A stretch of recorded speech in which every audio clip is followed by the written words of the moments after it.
గౌతమ్‌కి ఊహించని పెద్ద షాక్ తగులుతుంది.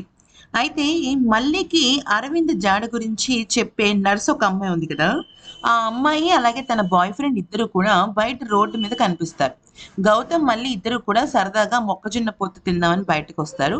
వాళ్ళు కూడా అదే సమయంలో అక్కడికొస్తారనమాట. అయితే ఈ అమ్మాయి ఏమంటుందంటే, "హాయ్ అండి. నేనే మీకు కాల్ చేద్దాం అనుకుంటున్నాను.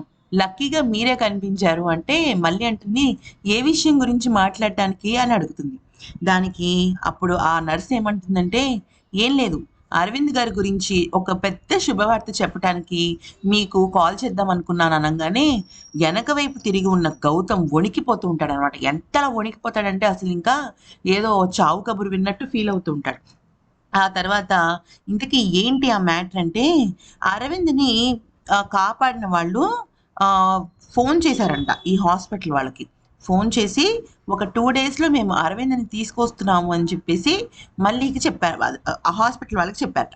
ఆ విషయం మల్లికి చెప్పడంతో మల్లి చాలా హ్యాపీ ఫీల్ అయిపోతుంది.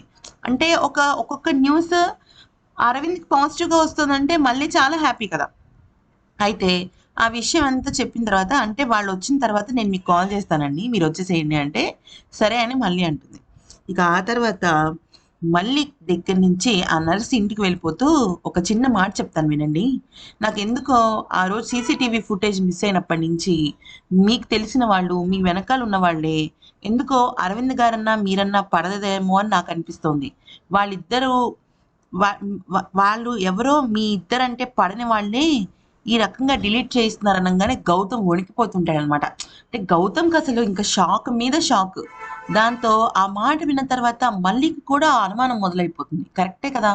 ఆ పర్టిక్యులర్‌గా ఆ అరవింద్ లేని ఫుటేజే ఎందుకని పోయింది? మిగతా అంతా ఫుటేజ్ పోవచ్చు కదా! ఒకవేళ టెక్నికల్ ఎర్రర్ అయితే.